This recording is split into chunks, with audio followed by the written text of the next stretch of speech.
Hello guys, my name is Arun and welcome to my channel. This series is a series of tutorials on scientific programming using Python. Now in this tutorial, what we'll do is that we'll see a little bit of how to do it, a little bit of documentation using Python.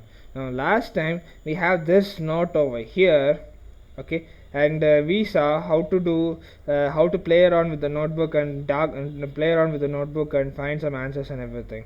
Now what we'll do is that let's do a little bit of documentation. Okay, now before we do that, I just wanted to show you one thing. Okay, this is the presentation I have. Okay, this fancy little presentation I made. Okay, now how did I do this? If you, like, this presentation was made using IPython notebooks. If you don't believe me, watch this. This is actually the IPython notebook which I've used to make the entire presentation. Okay, and which has all the codes and everything that we did. It's kind of a little big, but this is how it's done. Okay, and you can see that there are a lot of files and things, all the things over here. So I'll just keep this as in the background so that if you guys want, I can show you. Okay, show you. Now watch. Now first thing what we do is that now we'll see today as to how to do the documentation. First thing, let's look at headings. Now if you want to do headings, okay, what you need is that you need to have the cell set to markdown option, and then you start to make the headings option. Okay, for that what we do is that we have the demo note over here. Okay, in this cell, okay, let me create a cell on top of it. To insert a cell on top of it, use this insert option and cell and click insert cell above.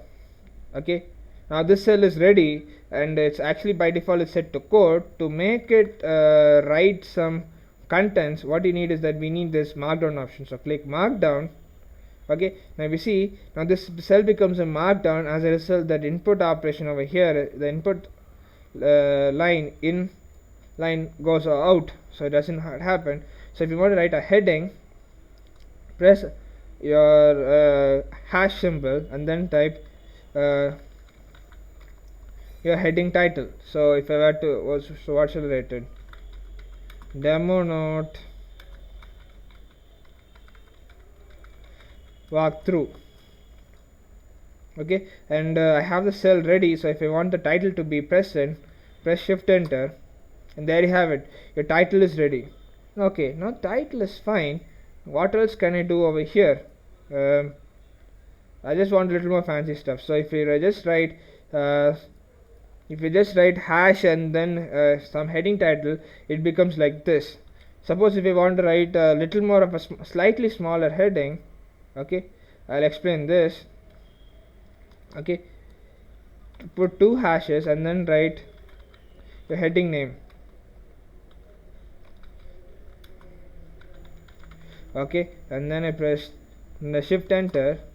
You see this? Now it's a smaller heading, and if there's a difference in sizes. Similarly, if you want a much smaller heading, even smaller heading, use 3 hashes and then write much smaller heading. Press enter. You see the heading is much more smaller. And also if you want to write even more smaller heading, use 4 hashes and then write smaller. And then if you see the heading is even smaller to the point that it's almost like a normal content. And I guess you haven't tested much, but this is, I think, the smallest heading. This is the smallest heading, and then that's by default it is in italics. Okay, and that's it. And this is like the 4 options you have. That's about it. So you have like 4 levels of heading or something, and you can work with that. And then if you want to make underlines in your headings, below your headings, use 3 to 4 minus signs. Okay, for instance in this demo note, okay, let me delete all this. We don't need this anymore. Okay, so if you want to have an underline in between that goes through the entire document, what you do is that press enter and then type 3 minus signs. If you want a 4, doesn't matter. So if you press shift enter, okay, if you may not see the color properly because of this white based theme of this notebook, but if you see, you will have, okay, just okay, you will see that there will be a line over here, okay, a very faint line. So if I were to zoom the screen up, okay, if I were to zoom the screen up, you see that you have a line going through this entire width, and this line is actually your the underline that we made, okay, following the cursor. Okay, now let me come back to the normal position, normal zooming, and this is the underline part. Okay, now what else can you do? This is okay. Okay, and if you want to do a little markup like that, you can do a little more markup like that. Now with this demo node, okay, you can start writing content. So if I press 2 enter and write, now this node has a lot of contents on how to plot.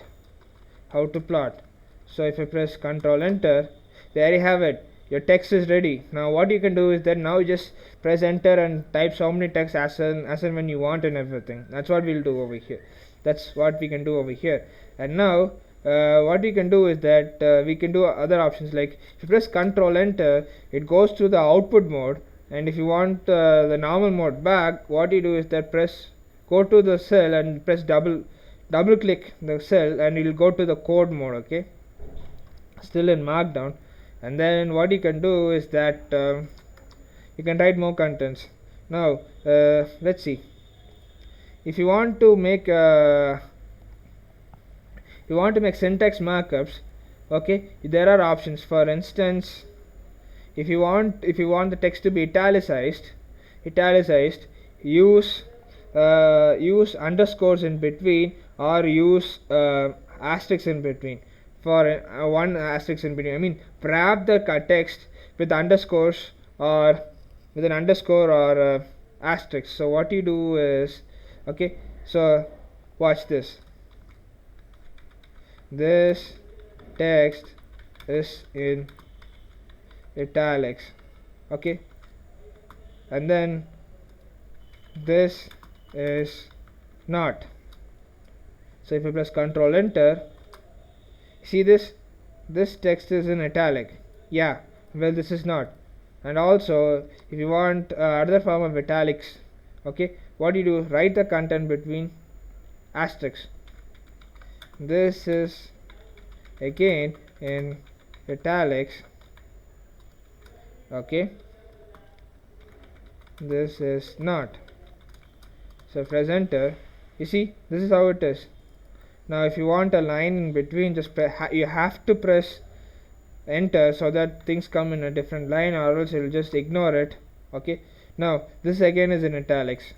Okay, now what else can we do? And if you want to bold text, you have to enclose the contents within 2 underscores or 2 stars. So 2 stars, for instance, this is bold. As you can see, as and when you type, the contents also become bold for you to visualize. And then this is also bold, okay, but if you mix and match, it won't work. Okay, you have to use the same commands back and forth, it will work fine. And also, suppose if you want a sentence that has bold and italics, so what you do is that you use italics and bolds together. For instance, over here, this is for bold, write the contents, okay, this is bold. What I do is that I just write as asterisks in between bold and italic.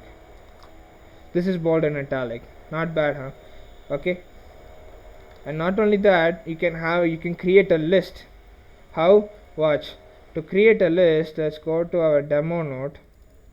Okay, let's give a title here, list. Okay, and let's create a title here, smaller title,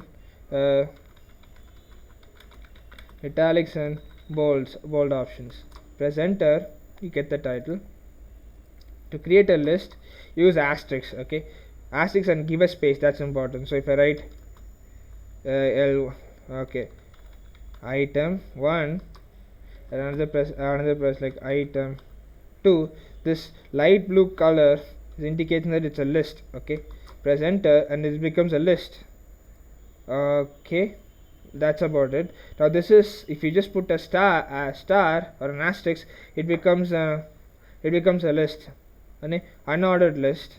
And where are we? Yeah, suppose if you want a numbered list, what you do is that press 1, then give a space, item 2, item 3, and you don't have to number them. Even if you give them a random numbers like this, item 4, I think you have to give a full stop in between, I guess. Yeah, you just have to give a full stop like this, number and a full stop, and you press enter, it will be fine. Come on, see this option over here. Now I just wrote it as 1 and 4, but actually it becomes numbered as 1 and 2. Suppose if I were to write this as 100 and 4, it will again be 1 and 2. You just need a number, doesn't matter whether it's numbered or properly numbered or not, it will automatically take care of it. And that way you create lists. Okay, and if you want to create a sub list, okay, what you do is just give a tab. So where am I? Yeah, here. If I create a tab, so this will, okay, I just click a tab and then I type sub item, sub item 1, and then another one, sub item 2, and there you have it. You have a sub list possible. If you want a sub list, okay, press another tab and then write sub item. Okay, if you want another list, level 4 item, you see this, it just goes on. You have options to write multiple levels or multiple levels like this. Okay, and this need not be just unordered list. This can be ordered list like numbers as well. It doesn't matter, it works fine. And that's what I'm trying to say over here. List is fine. And then if you want to do a syntax highlighting, what you have to do is that write your code snippets within reverse codes. If you want to know where the reverse code is, it will be mostly in your keyboard next to that, to the left of your 1. Okay, that's the reverse. You use the reverse code and follow this syntax, language name and code name, and then your codes. For instance, what I can do is that, over here, suppose if I want to write a Python code, I just have to write Python.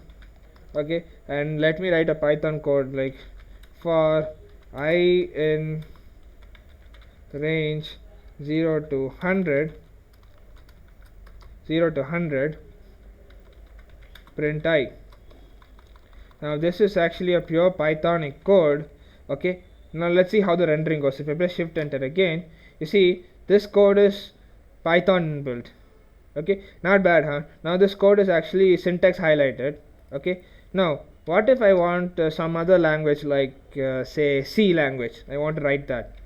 What I do is that for that I just have to write C. Okay, let me write void main, just a simple hello program. Okay, let me just write the simple hello program in C. Okay, hash include stdio.h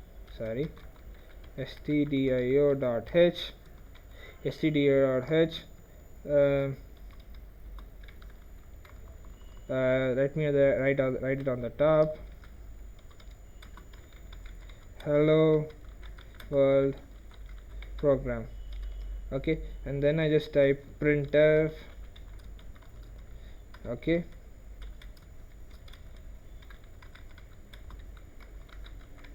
hello world. So if I press enter, see this. Okay, Now this part is actually a C code rendered with all the colors and everything. So it picked out the comments, it colored the comments, the preprocessor directives, the keywords, the function names, everything, and strings everything in a proper coloring. And if you notice, it just uses the same coloring notation it uses for how it defined in Python, but that's the only thing. It just uses this default coloring scheme which is available to do all that.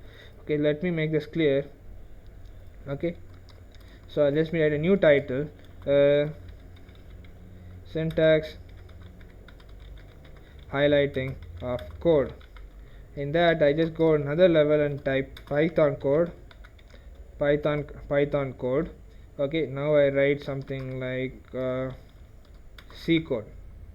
Okay, other than that, not only that, it allows multiple languages, but if you don't know which language are you using, or if you don't give if you just want to give a code, just have a code like this without specifying the program name. Okay, what will happen is that it don't throw an error. It'll just give them a different notation without any coloring. Watch, I wrote the same C code which I wrote on the top without the C option over here. Press enter. You see this? It does not give any syntax highlighting or just little emphasis. It just prints them just like that. Something like a machine code. That's what it is. So if we want to write a Python code like this, it becomes like this. If I write a Fortran code, it again gets highlighted nicely. And then if you want a C code, it's not a problem. It just works out fine. Not a big deal.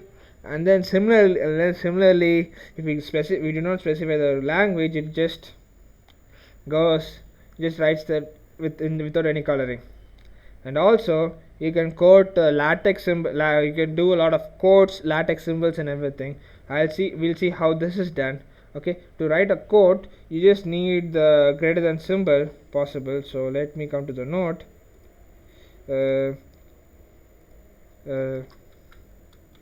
Okay, no program mentioned. Okay, no program mentioned. Now to write a block code, okay, put an arrow greater than symbol, right? This is a quote. Now what I do, if you see if you look at the color, it's green, indicating that it is different. So I just copy this just to give a lot more contents. Okay, I say this. If I just press shift enter, you see, you may not notice much, but if you see, this entire thing is actually quoted. You see this option over here, this arrow, this block over here. So this is actually a block code. So if I were to reset back, zoom back, this is actually a block code. So if the color contrasting looks fine, you'll have a nice color contrasting over here. Okay, and if you want to add links or titles to it, that is again possible. What you have to do is that you just mention the content you want to write, the hyperlinking option like this. For instance, let me come back here. Quoting, that's what I've done for all of them. So okay, linking. So how to do is that type the contents, click this to go to Google. Okay, and then what you do is that open curly braces, and then what we saw is that you just write the web page like this. So if I just type google.com, and just being a little lazy to write it, not a big deal. So if you just press enter, okay, you'll have a hyperlink like this. Okay, if I click this, it will take me to the Google web page. Okay, similarly, if you want to set this to say YouTube, let's say, okay, what you do is that set it as YouTube, press enter, click this, it will take you to your YouTube web page. Not bad, not bad, huh? And now, not only that, you can add pictures and YouTube videos and everything using these options over here, but that will be a little too complex for now. Okay, and you can also use LaTeX notations and everything. Okay, we'll see how to do that now. Okay, to include LaTeX, what you do is that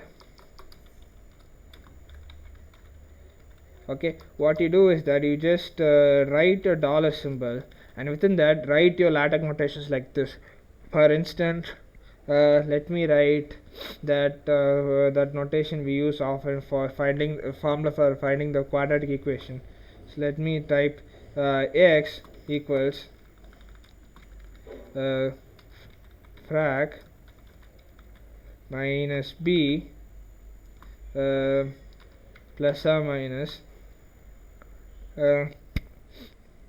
sqrt b power 2 b square minus 4ab, right? 4ab, okay, and that's one fraction divided by 2a. Okay, now if you guys know how to write things in LaTeX, they will understand what's going on. But if you just want to import that, you just write your scientific notation just like how you do in LaTeX and you press shift enter. Okay, that's a little bit embarrassing. It should work out nice for some. Let's see, did I miss something?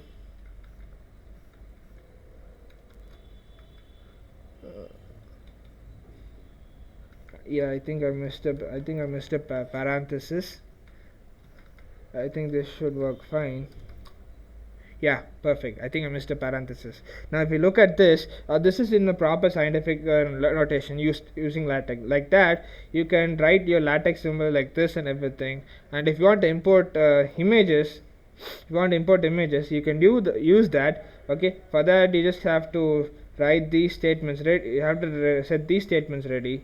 Okay, and you can import images. For instance, let me go to my video, and I have my logo. This is my institute logo. Okay, if I were to import this, what I have to do is that I'll go to the demo node, and then let me click this in a new cell. All of this is actually in a big cell over here. Let me create a new cell, search cell below, and then what I do is that I just have to type these commands. So let me copy these commands and write them over here. Okay, and now what I do is that I just create a new cell below. Okay, cell below, and if I have to import this image, okay, I use this command. Okay, this command, and if you press shift enter, there you have it, the image comes. Okay, this image command loads the image and sets the width and height to the condition we specify. Okay, that's about this part, and that's how you do it. And along with that, you can make a slideshow as well. Now, how to make I won't tell you guys how to make a full-fledged slideshow, but okay, I can tell you how to make one. Okay, and it will not be complete, but for your reference. Okay, what you have to do is that go to your file. Okay, this is how your entire thing looks like. Okay, what can be done is that go to your code, and in the top of your file there will be an option called as cell toolbar, and in that cell toolbar, what you do is that set the cell toolbar to be slideshow. When you do this, all your cells will have an option here, something called a slide type, and in this slide type, what you do is that you can set this option to slide, subslide, fragment, skip, notes, and everything. So if I just click this to be slide, okay, I'll tell you if you click this as a slide, okay, this will become a slide like this. For instance, this is the slides I made. If I press escape, what you notice is that it's actually a two-dimensional slide like this. You'll get a two-dimensional slide like this. I'll just tell you. Now these are slides. This one, this one, this one, this one, this one, these are all slides. Okay, these are all slides actually, and that's how slide looks like, typically your normal slide. Okay, and then there's an option, sub slide will be your slides which are actually your vertical slides. Okay, now all your horizontal slides like these are actually your slides. Okay, all your displays that are coming vertically like these are actually sub slides. Okay, these are actually sub slides. Okay, now not only that, if you have fragments as well, so what I mean by fragment is, if you go to this page, okay, you see these options that come one after the other in the same page, but one after the other like these are actually fragments. So for instance, let me go to a demo. I think I don't need this anymore. Let me go to a demo node and set this to be a fragment. This said, okay, before that, okay, let me open a new slide, and then I set this to be a fragment, and then set this to be another fragment, and set this to be the last fragment. Okay, now let's set this to be a sub slide, and this set this to be a sub slide, and another set this to be another sub slide, set this to be a slide, and then set this to be a fragment, everything, and let this set to be a slide. I set this to be a fragment and everything. Okay, save all this. Okay, not a problem, even if not a problem. Okay, now with this, what you can do is that you actually have a reasonable amount of presentation. Now coming to that, where do we have it? Yeah, set the top cell toolbar to slide option, and then use your documentation skills to make all your data necessary, depending on what you want to do and everything. Okay, and then you set the cell options everywhere to slide, sub slide. Okay, the sub slides are like subsections for your within the main sections, and then you can skip them also. If you press skip, a particular cell will not come in the presentation. Fragment is like to enable a point by point transition, and if you click none, it just follows no format, nothing, and it enables a 2D presentation. Okay, and if you guys want more details, go to this web page like damin.oquanta.info. Okay, you click this. Okay, this is actually a person named Damien Avila. Okay, Damien Avila. Okay, he's the creator of IPython notebooks. Okay, he has included a lot of documentation and everything on what to do and everything in IPython notebooks and everything. He has made a big this is actually his blog and website, and he has written a lot about it, like a lot of features. You guys can have a look at there. Okay, and now with all of this is done, to enable the slideshow, what you need is that you just have to write this command. I'll tell you what's going on. Open your terminal. Just click a new terminal, new tab. Okay,